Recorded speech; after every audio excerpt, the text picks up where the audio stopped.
राक्षस राज,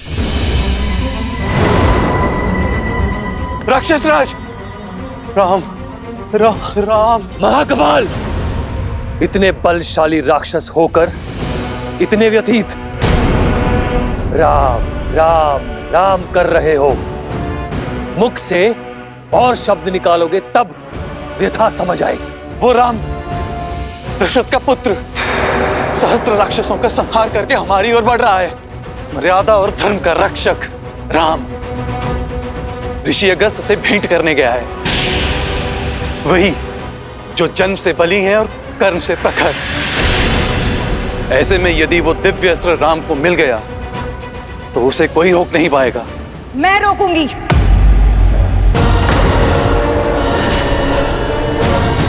वचन निभाने का समय आ गया है। ये शूर्पणखा राम और उसके भाई का संहार कर सीता को सदा सर्वदा के लिए भैया रावण को सौंपेगी। नहीं माता, आप कहीं नहीं जाएंगे।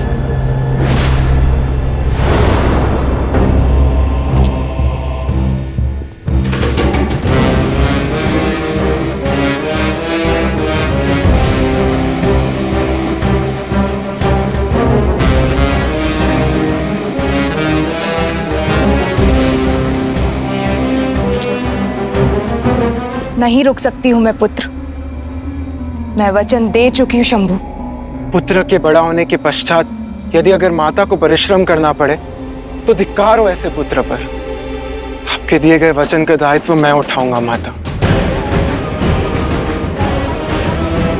देखिए मुझे, अब मैं भोला भाला बालक शंभू नहीं रहा। मामा श्री खर और दुष्यंत ने मुझे माया युद्ध की हर एक चाल सिखाई।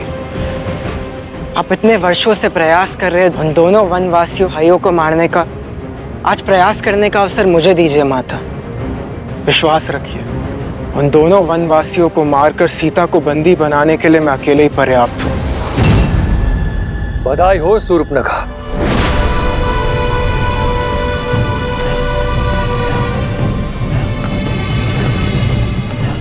तुम्हारा पुत्र अब बड़ा हो चुका है। अति उत्तम भांजे, किंतु साहस और मूर्खता में धागे भर का अंतर होता है। अपने शत्रु के बल को कम आंकना मृत्यु को निमंत्रण देने जैसा है। तो आपको लगता है मैं सज नहीं? हो शंभू, तुम सज्ज हो और खर भैया तुम्हें जाने से नहीं रोक रहे। बस महाकपाल और सेना को साथ लेकर जाओ।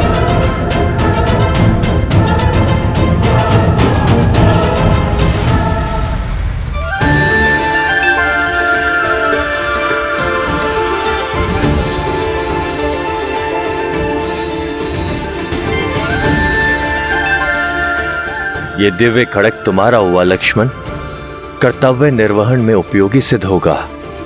इसकी धार के आगे कोई माया नहीं टिकेगी।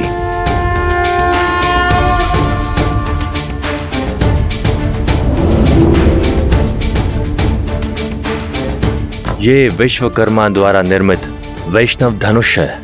इसकी विशेषता यह है कि इसकी प्रत्यंचा पर चढ़ाया एक तीर अनेक तीर में गुणित हो जाता है।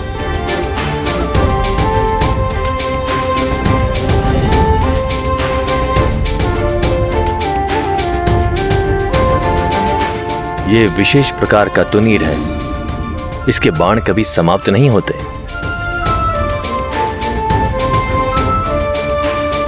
धन्यवाद ऋषिवर।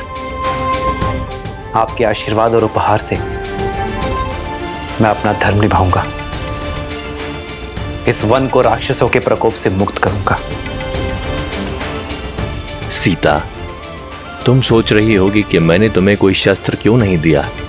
तुम्हारे पास तो इस संसार का सबसे अद्भुत और शक्तिशाली अस्त्र है। वो है राम के प्रति प्रेम और समर्पण। इससे तुम किसी भी पाप और किसी भी अधर्म को मिटा सकती हो। ऋषिवर, अब हमारा मार्गदर्शन कीजिए कि हमें किस मार्ग पर चलना चाहिए।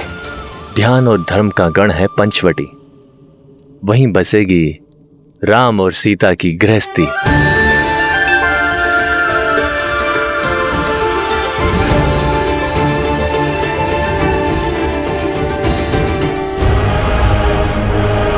जहाँ वो वनवासी मिले समाप्त करना उन्हें। हमें उन्हें अवसर नहीं, मेरी माता को फेर देनी है।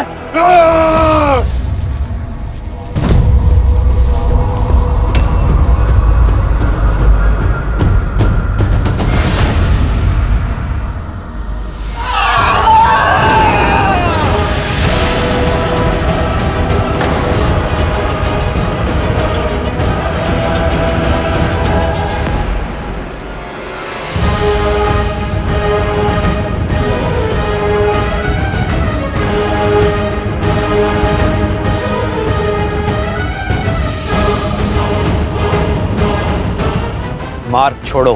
राक्षसों का मार्ग तुमने काटा है, पर जो समस्या ना बने वो राक्षस हमारा शत्रु नहीं। हमारी मंशा किसी को क्षति पहुंचाना नहीं। क्षति तो अब हम पहुंचाएंगे, तुम्हारे गौरव को, तुम्हारे सम्मान को। तुम्हें क्या लगा इतने राक्षसों का वध कर तुम चुपचाप चले जाओगे और राक्षस जाति मौन बैठेगी? हम प्रतिकार लेंगे। यदि लेना ही है तो अपने मन से अहंकार को लो और उसे भस्म कर दो। हम राक्षसों को ज्ञान लेने में कोई रुचि नहीं, हम घाव देने में विश्वास रखते हैं। आक्रमण!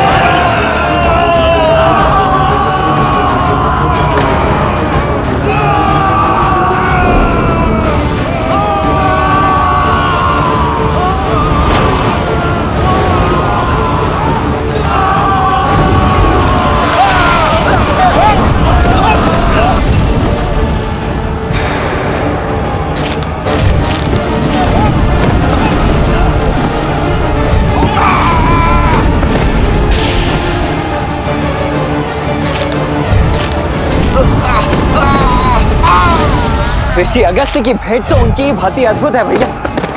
युद्ध का आनंद तो 2 गुना हो गया है। इनको बांट दो तो इनकी शक्ति बढ़ जाएगी। मैं बड़े को संभालता हूं शंभु कुमार, आप उस छोटे को आहार बनाएं। बाकी सैनिक उस सुंदरी को घेरेंगे।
सीता, तुम ठीक हो ना?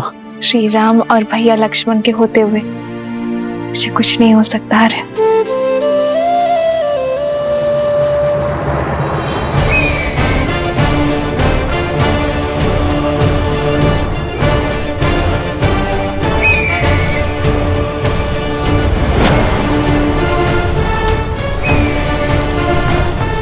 नहीं लक्ष्मण, भैया ये भी अवश्य ही कोई मायावी है, अन्यथा पक्षी इतने बड़े थोड़ी ना होते। मित्र और शत्रु के बीच भेद करना सीखो लक्ष्मण। इन्होंने सीता को बचाया है, हमारी सहायता की है। ये जो भी है शत्रु अवश्य नहीं है।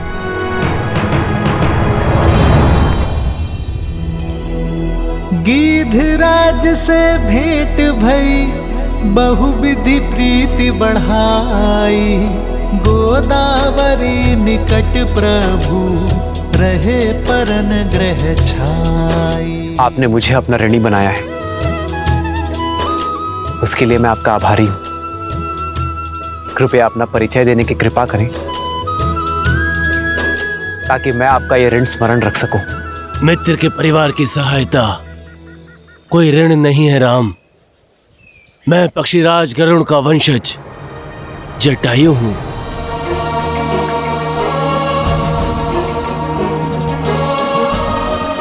पक्षीराज जटायु? मैंने अपने पिताश्री अयोध्यापति महाराज दशरथ से आपके वीरता और मित्रता की कई कथाएं सुनी अपने बालपन में। हमारा प्रणाम स्वीकार करें।